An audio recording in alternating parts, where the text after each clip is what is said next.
제명만세.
비도 많이 내리고 후텁지근한 여름이 끝나가고 있습니다.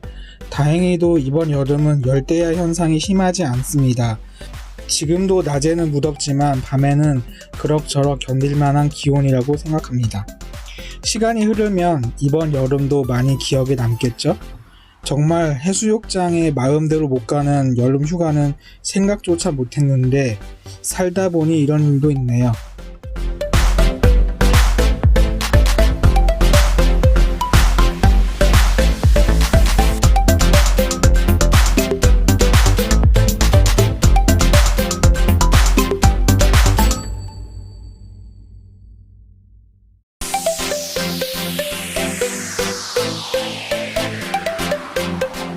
안녕하세요. 2020년 8월 22일 토요일 제명만세의 도로주행에 오신 것을 환영합니다. 다시 사회적 거리두기를 실시하는 방향으로 가는 것 같아서 아쉬운데요. 모든 국민들의 건강을 위한 조치이니까 이겨내봅니다. 먼 훗날 이런 일이 있었다는 것을 무용담처럼 할 수 있는 날이 올 것입니다. 무엇보다 우리 아이들이 너무 불쌍한 것 같아요. 우리 어릴 때는 공부를 못하는 학생들도 학교 가서 친구들과 정보 교류를 하면서 사회성을 키워나가는데 요즘은 이상한 바이러스 때문에 학교도 마음 놓고 가지 못한다는 현실이 너무 마음이 아픕니다. 이번 주행 구간은 충청북도 청주시 앙성면 농암리에서 출발하여 국도 38호선 경충대로, 국도 3호선 성남 이천로, 안양 성남 고속도로, 수도권 제1순환도로, 경인 고속도로를 경유하여 인천광역시 원창교로 주행합니다. 중간에 길을 잘못 들어가서 의도하지 않게 장호원을 경유하기는 했습니다. 그 부분을 그냥 삭제하고 이어서 영상을 만들 수도 있겠지만 이런 실수까지도 영상에 담아보는 것이 더 좋다는 생각으로 그냥 남깁니다.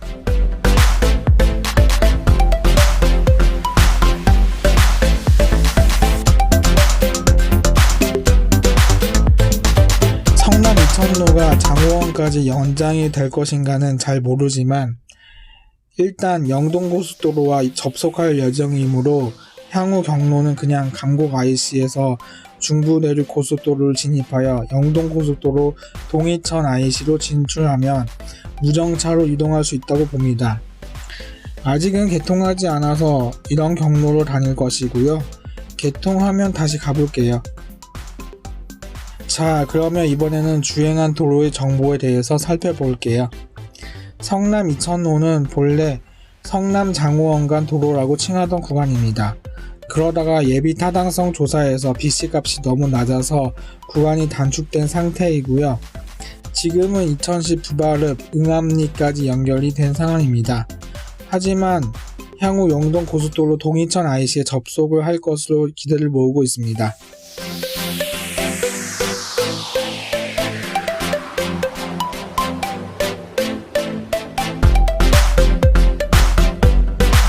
(1999년 4월) 제1차 국도 5개년 계획 2000년에서 2005년이죠.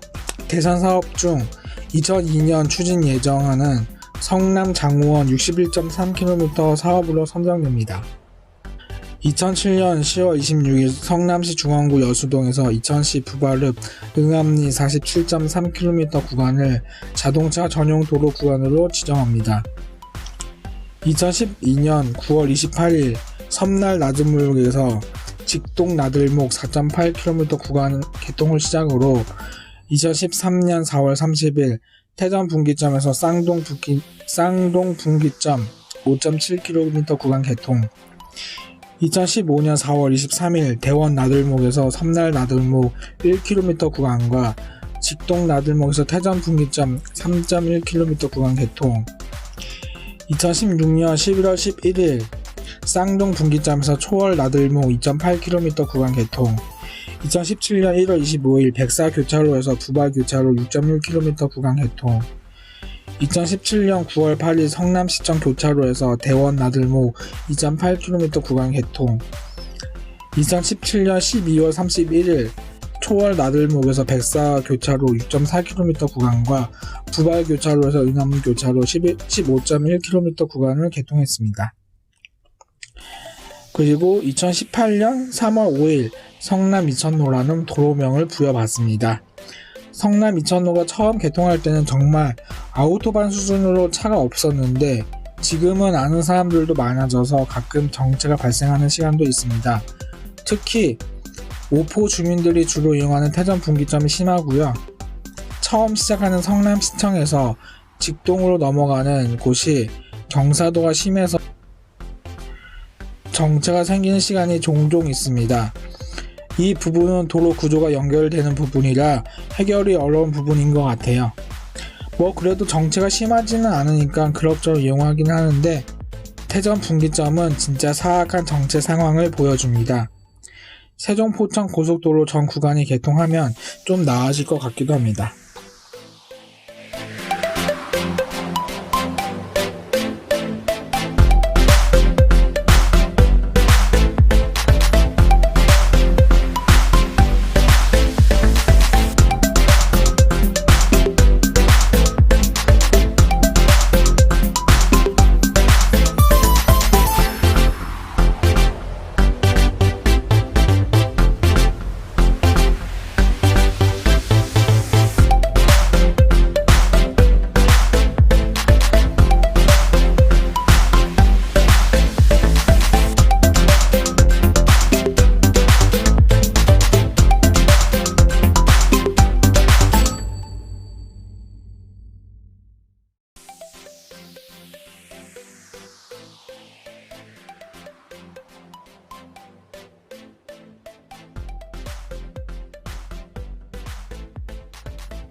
안양 성남 고속도로는 지난 영상에서도 많이 언급해서 따로 정보를 남기지는 않고요. 참고로 부기왕 IC로 진입하면 700원 더 저렴한 통행료를 내고 이용할 수는 있습니다. 그런데 굳이 그럴 필요는 없다고 생각하고요. 분당에서 이용한다면 판교부터 진입하지 않고 그냥 북의왕 IC까지 가서 이용하는 것이 더 좋을 수도 있다는 말씀을 드려봅니다. 유튜브 시작하려니까 힘드네요. 예전 채널은 진짜 영상 많이 안 올려도 구독자가 많이 올랐는데 요즘은 일단 제가 너무 정신이 없이 지내다 보니까 영상 업로드를 많이 안 하고 당연히 구독자도 많이 안 올라가네요. 그래도 새로운 콘텐츠들을 기획 중이니까 기다려 주시고요. 여러분께 유용한 정보들을 제공하기 위해서 준비하고 있습니다. 그럼 오늘 영상은 이만 끝내고요. 시청해 주셔서 감사합니다.